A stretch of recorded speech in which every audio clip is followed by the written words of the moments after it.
그림책 꽃밭이라는 서점을 진행하고 있는 김미자입니다. 제가 서울에 살다가 기촌 용사는 안 지으니까 당진에 내려온 지 4년째입니다. 당진 문학제라는 말은 앞으로도 점점 더 많은 분들이 기억해 주셔야 될 우리 지역의 대단한 소중한 축제입니다. 당진의 문학인들 그리고 문학을 사랑하는 분들, 그 다음에 문학 단체들의 어떤 활발한 활동을 위해서 2019년부터 시작돼서 올해로 4번째를 맞이하네요. 오늘 이제 북토크의 주인공들을 이 자리에 모셔서 말씀을, 그분들이 얼마나 시를 오랫동안 시를 쓰시고 동화를 쓰시고 소설을 쓰시고 수필을 쓰신 분들인데 우리가 글을 다 사랑하지만 다 상을 받지는 않잖아요. 근데 이 당진 문학제에서 출판 사업을 해요. 그래서 책을 내주는 거죠. 얼마나 책 한 권 내는 게 우리 인생의 소망입니까? 근데 당진 문학제에서 문학인 출판 사업에 뽑힌 분들이 앞에서 들어올 때 여러분들이 이제 선물 받아가실 책들을 당진 출판 사업에서 문학제에서 내준 거죠. 그럼 첫 번째로 어마어마한 이 시대의 문학인 박옥매 시인님 자리에 오시겠습니다. 박수로.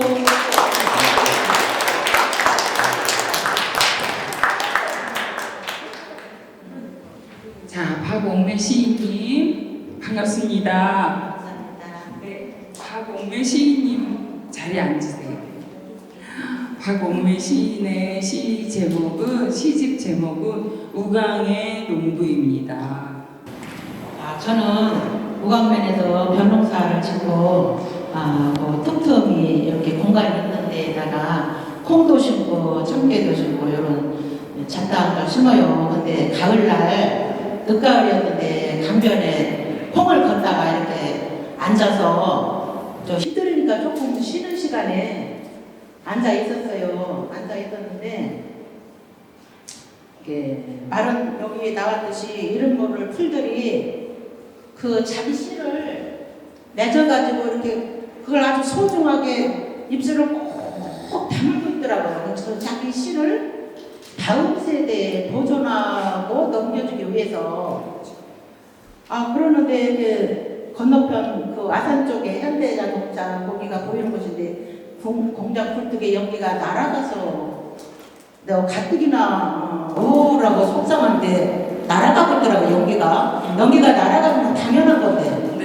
그리고 그 머리 위에 이렇게 농사용으로 쓰는 전기줄이 있는데 전기줄에서도 마치 밍밍밍밍 바람이 부는 게 내 마음을 대변해서 이렇게 바람이 부는 것 같고, 여기 나왔듯이 이런 걸 그런 풀들이 입술을 꼭 다물고 그 시를 이렇게 다음 세대로 넘겨주려고 하는데, 그걸 보면서 왜 우리 언니하고 오빠들은 이런 하찮은 풀들만도 못하고 이런 나이에 먼저 갔는가, 그 생각을 하면서 울었어요. 그래서 요 시를 쓰게 된 계기가 됐습니다. 제가 한번 읽어드릴게요. 네. 죄송합니다. 강변에 앉아서 그냥 울었고, 건너편 공장 굴뚝에 연기가 날아가서 슬펐고, 머리 위에 전깃줄엔 윙윙 바람이 불어서 슬펐다. 갓대가 소리내어 흔들리고 이런 멀은 풀들이 열매를 맺어 꼭 담은 붉은 입술들을 보고 울었다. 개바늘 씨라는 시가 있거든요. 개바늘 씨는 옷깃에 도덕도덕 붙어가지고 끝까지 살아보자 힘쓰는데, 언니야 오빠야 왜 하찮은 풀들만도 못하고 먼저 갔는가. 제가 안면도에서 태어났거든요. 근데 지금은 안면도가 조금 이렇게 알려지고 이렇게 조금 관광객들도 오시고 이런 곳이었지만, 저희가 54년생인데 그때 당시에는 너무너무 이렇게 사는 것 자체가 힘들고, 여기 썰물에서 밀물 사이라는 그 시도 있는데요. 죽잖아요. 네? 죽잖아요, 거기서. 근데 썰물에서 밀물 사이 잠깐 설명드리면 그 조개 캐러 갔던 사람이 물이 들어오는데 그걸 모르고 더 하나라도 캐고 싶어서 캐다가 그만. 그게 그러게 어떻게 설명을 했냐면 모든 작가들이나 제가 다른 시들을 읽어보면 섬은 이렇게 바라다보는 측면에서는 굉장히 아름답고 근데 거기서 직접 생활을 하고 거기서 경제 활동을 했다는 그 자체는 너무너무 슬프고 힘들어요. 그래서 어떤 책으로 가면 갯벌에서 조개를 잡아서 내가 너무 슬펐는데 내 속에 있는 그 꿈이나 이런 걸 이렇게 펼치기에는 너무나 힘들었는데 하늘의 비행기가 쌩 하고 지나가는 거예요. 그래서 아, 저 사람은 얼마나 행복하고 부유한 삶을 살았기에 저렇게 비행기를 타고 가는가 너무너무 격차가 나는 거예요. 그래서 내 스스로가 너무너무 초라해지던 날. 그래서 그거를 극복하려고 하니 거기 보면은 할머니, 어머니, 언니 이게 여자들로 내려오는 이 조개젓을 까서 젖을 담으려면 이 손가락이 필요하거든요. 그래서 그 할머니, 어머니, 언니의 그 젖은 손가락들이 조개젓 속에서 곰삭는다는 얘기가 나요. 그래서 내가 그리고 내 안에서 그 작은 꿈이 그 가난으로 인해서 막 이렇게 막 부글부글 끓고 있었는데 제가 나이를 먹어서 이제 조금 이렇게 해서 비행기를 타고 보니까 그런 생각은 다 잊어버려지고 붕 뜰 때 그 멀미하고 또 이제 이렇게 육지를 지나서 바다를 이렇게 지나가다가 보면은 해외여행이나 이런 거 하다 보면 아유 이 비행기가 바다에 떨어지면 어떡할까. 아이러니하게도 바다에서 살았었는데 이 비행기가 바다에 떨어지면 어떡하지? 나는 그런 생각에서 그런 시를 써서 저는 이렇게 가난한 우리네 그 시대를 대변해서 눈물이 많이 담겨졌다고 생각합니다. 네. 아유, 감사합니다. 다음으로 감사합니다. 박수 주시니까 응원 받으셨죠? 다음으로 올해의 문학인 2002년 올해의 문학인 세 분을 앞으로 모시겠습니다. 올해의 문학인은 수필을 쓰신 박은주님, 그리고 시를 쓰신 이금자님, 그리고 또 시를 쓰신 정숙자님, 이렇게 순서가 됩니다. 자, 제가 이 저쪽 인사는 생략하고 저쪽에 수필을 쓰신 우리 수필을 쓰신 박은주님, 이렇게 시가 아니라 수필이라. 우리는 시는 아직까지 우리가 받은 교육이 그래서 그런지 시는 조금 어려워요. 근데 수필은 나의 이야기처럼 마치 내가 쓴 것처럼 박은주님의 수필을 읽으면서 마치 내가 쓴 것 같다 하는 감정이입을 많이 느꼈어요. 박은준 작가님을 제가 이거 책을 읽어보면 앞에 소개글에서 보면 포항에서 거의 35년을 나고 자라셨어요. 이분 제목도 미역돌이잖아요. 바다 냄새가 너무 심해. 멀미가 나요. 그러고 근데 이분들한테서 우리가 배워야 할 것, 힌트를 얻어야 할 것은 이분 포항에서 35년 계시다가 남편 따라 아이들이랑 당진에 왔을 때 그 낯설음을 도서관에서 극복을 하셨어요. 그래서 저는 여기 오신 분들은 뭐 문학인이시니까 어느 정도 마음의 평정을 찾으셨고 굳이 외로움을 흡역하면서 시와 글을 쓰시는 분들이지만 당진에 저도 와보니까 외지에서 오신 분들이 너무 많아요. 그런 분들이 제가 볼 때 이 은주 선생님이 앞에서 외로움을 해결했던 그 도서관 얘기를 들으면 얼마나 좋을까. 도서관에 계셨던 걸 잠깐 좀 얘기해 주세요. 네, 제가 원래 책을 좋아하고 사람을 좋아하거든요. 그런데 포항에서 있을 때는 모임만 10개를 했어요. 그렇게 했는데 무슨 모임이요? 독서 모임부터 시작해서 지인들 모임 이렇게 네, 많이 있는데 당진에 오니까 아는 사람이 아무도 없잖아요. 그렇죠. 그래서 조금 우울해지는 거예요. 우울해지니까 그때 생각하길 내가 뭘 좋아했지 하고 다시 짚어보니까 좋아하는 사람은 없지만 좋아하는 책은 도서관에 가면 있으니까 그렇죠. 도서관을 가야 되겠다. 그래서 도서관을 갔고 거기에서 이제 책 구경하고 사람들 책 보는 사람들 구경하고 그리고 또 커피 자판기 커피 마시고 네. 네 그리고 또 뭔지 알아요. 네 책상에 가서 나도 앉았다가 엎드렸다가 비 오는 날 당진 시립도서관 2층 그 3층에서 우리가 책 보는데 거기 책 있는 창가 있죠. 거기 보면 2층 야외에 야외장에 비 떨어지는 모습이 참 좋거든요. 네. 그리고 노을 지는 모습도 참 좋아요. 맞습니다. 그래서 그거 구경하면서 이렇게 하다 보니까 사람을 거기서 만나네요. 그리고 5년 만에 당진 5회 문학인이 됐잖아요. 다시 한번 박수 좀 드리면서. 다음으로 작은 것들의 축제 이금자님. 네, 반갑습니다. 이금자 시인은 꽃을 너무 좋아하세요. 그렇죠? 그리고 제가 여쭤보고 싶은 게 이금자 시인의 아버님 DNA를 아버지한테서 받으셨는데 아버지가 보통 분이 아니세요. 아버지가 궁금하고 그 국화차라는 시가 있는데 너무 예쁜 여자가 심지어 알프스 소녀 같은 원피스를 딱 입고 국화차를 마시는데 이금자 시인이 그분한테 차를 얻어 마시죠. 차를 얻어 마시면서도 그 예쁜 여자가 너무 부러운 거야. 그래서 계속 곁눈질로 바라보면서 자기 삶을 막 들켜요. 시에서 일부러 삶을 들켜야죠. 뭐라 그러냐면 와세다대 나온 우리 아버지는 공부 못하는 사람을 싫어했다. 내 결혼식에도 오지 않았다. 이게 삶이 얼마나 슬픕니까?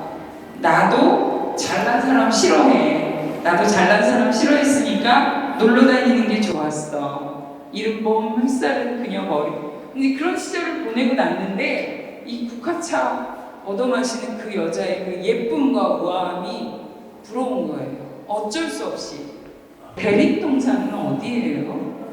경기도 안성에 있는 아. 대립동산인데 네. 우리 이제 어릴 때는 거기 야외 수영장이 있어서 네.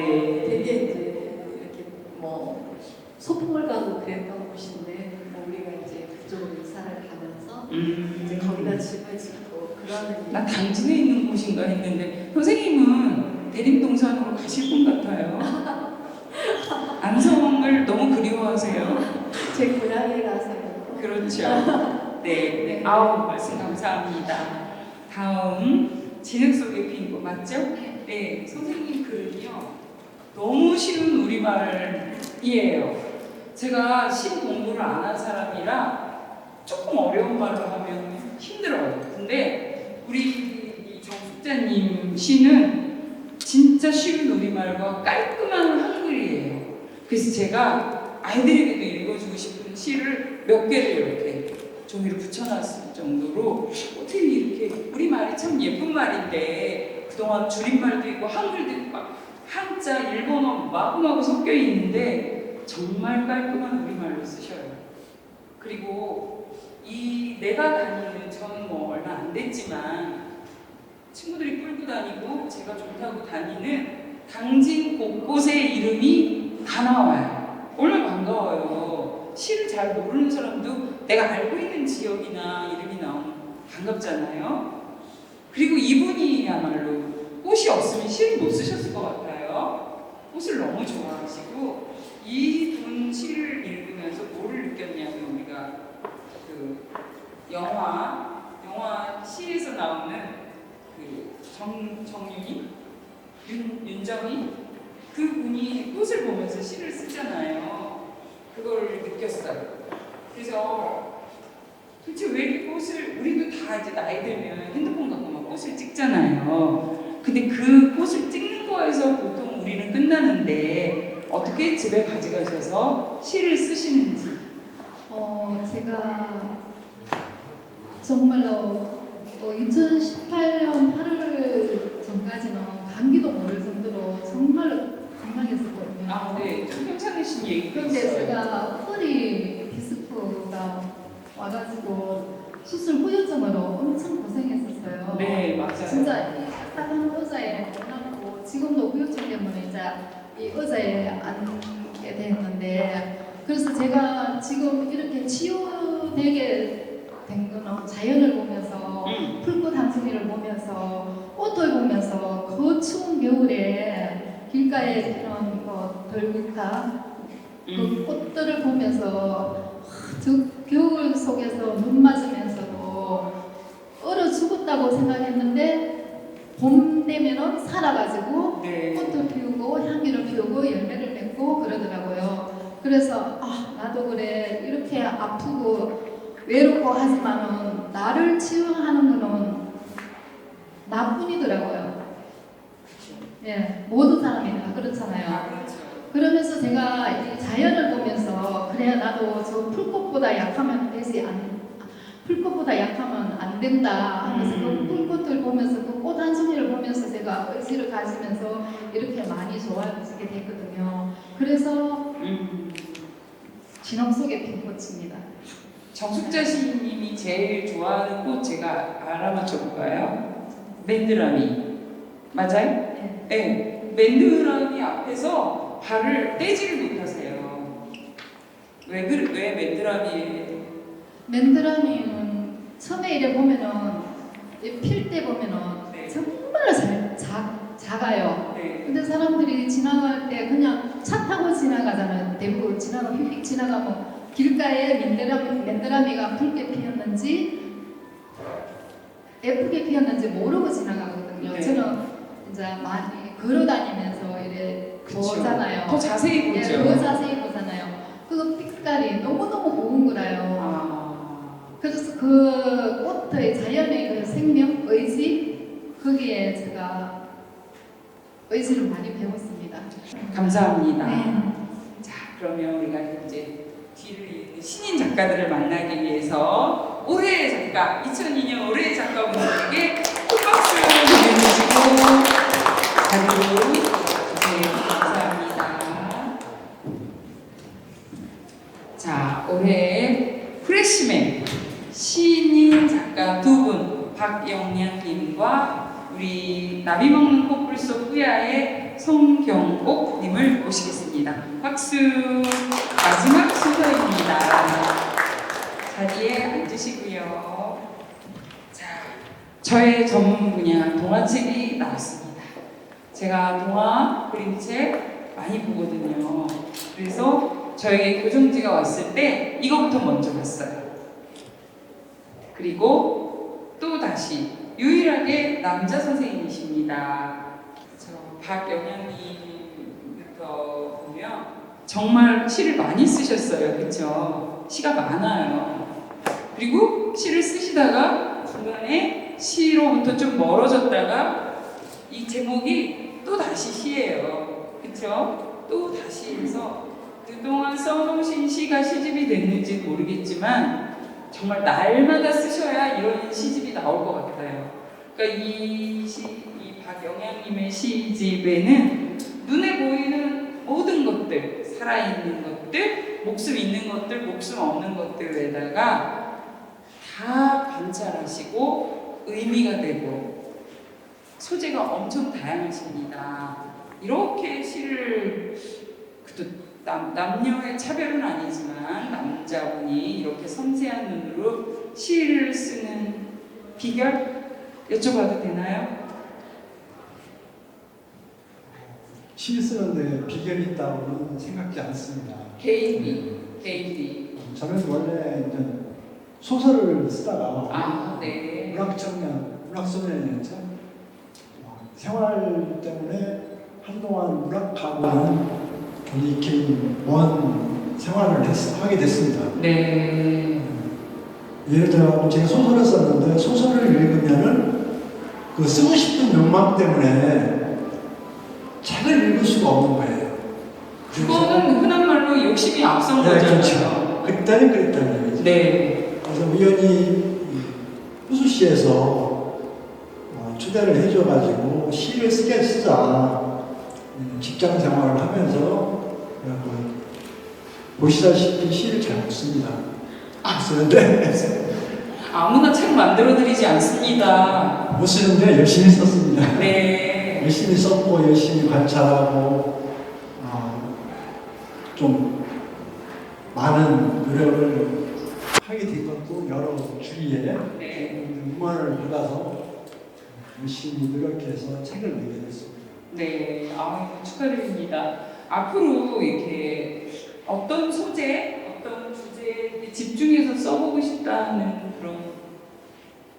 저는 그 단전어 천 수련을 25년 정도 지금 하고 있습니다. 네? 선.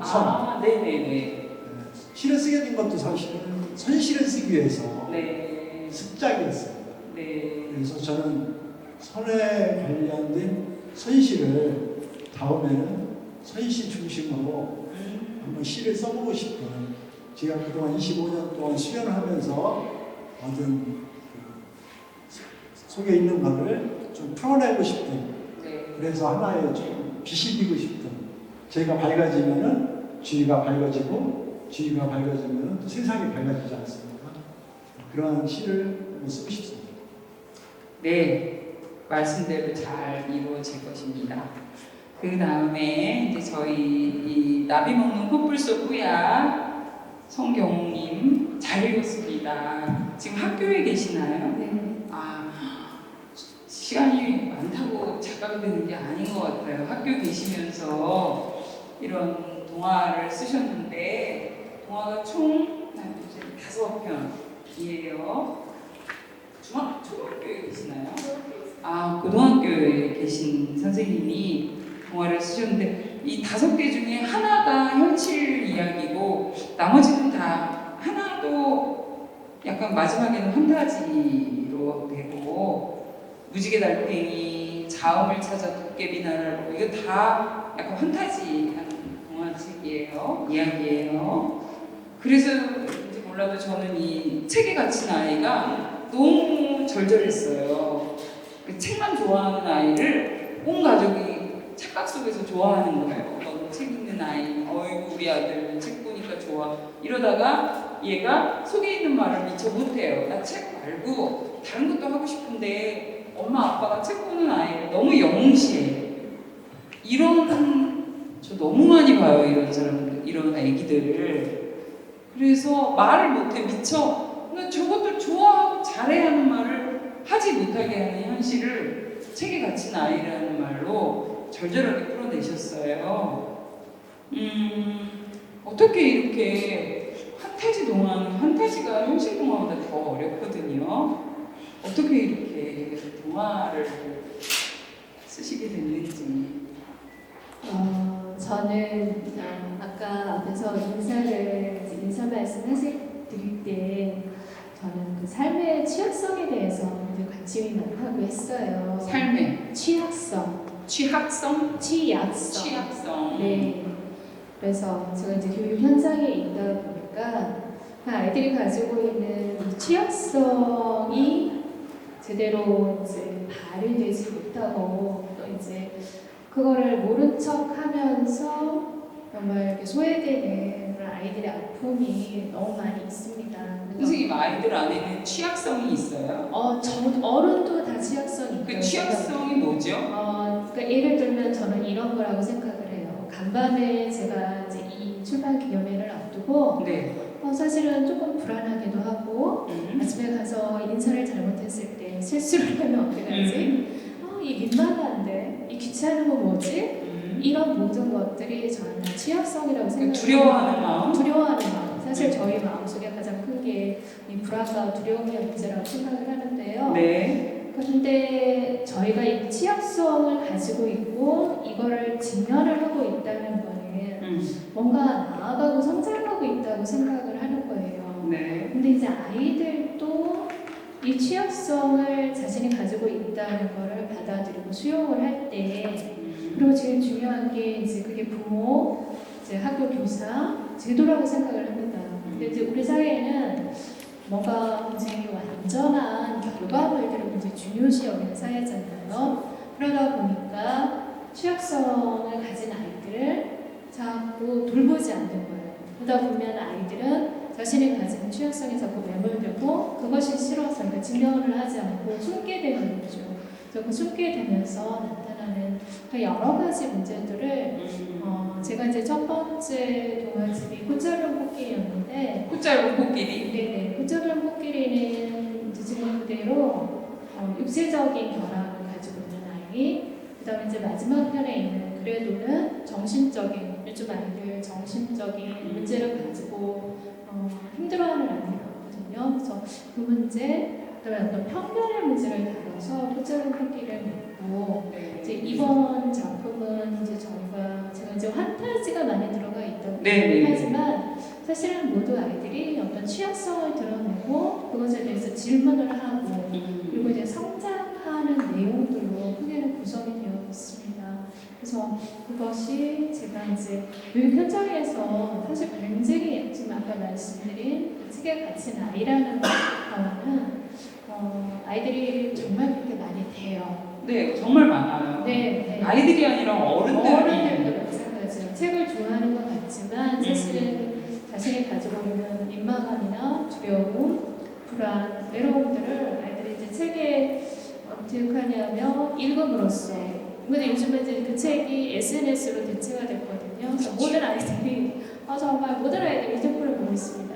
맞습니다. 근데 그 휴대폰을 들여다본다는 것이 또 다른 심리를 반영하는 것은 아닐까 싶어서 네. 그거를 이제 다루고자 네. 이제 교육 현장에서 이제 맞닥뜨리고 있는 문제들을 조금 동화를 쉽게 풀어가고자 쓴 글이라고 할 수가 있습니다. 네. 아유, 동화 쓰는 건 정말 아무나 못하는 일인데 너무 애쓰셨고요. 우리가 10마디 말보다 재밌는 동화책 하나를 읽게 하면 거기서 스스로 깨달으니까. 네.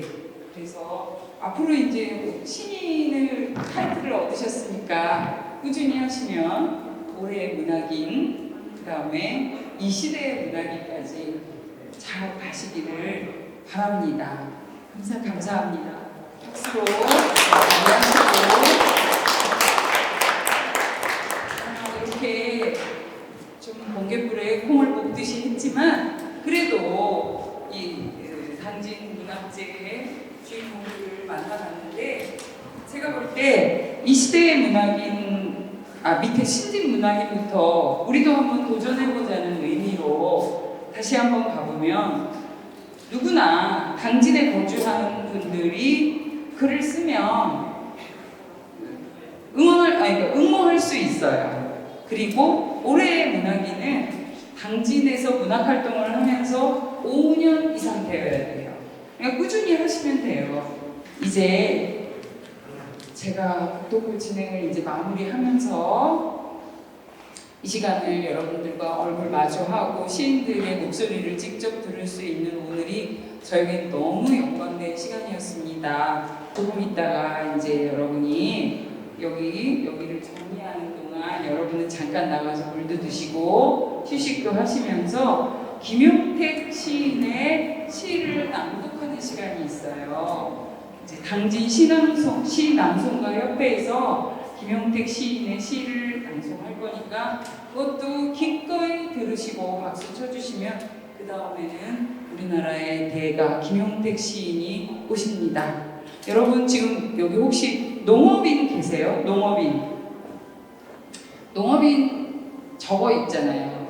월간지, 전원에 요즘 김용택 시인이 매달 글을 쓰세요. 너무너무 좋아요. 전 농업인은 아니지만 옆집 아저씨 이름을 도용해서 그 잡지를 보거든요. 근데 그 김용택 시인 글부터 쫙 열어봐요. 근데 그분이 드디어 손주를 키우시더라고요. 그 손주 키우는 얘기도 그렇고 여러분 농협은행에 가면 그 잡지 있어요. 꼭 보시고 김용택 시인 강의 그분 PPT 너무 재미있게 가져오시기로 유명하거든요. 그때까지 자리를 뜨지 마시고 잘 지켜주시길 바라면서 우리 6인 작가들과의 만남의 국토구는 여기서 마치겠습니다. 감사합니다.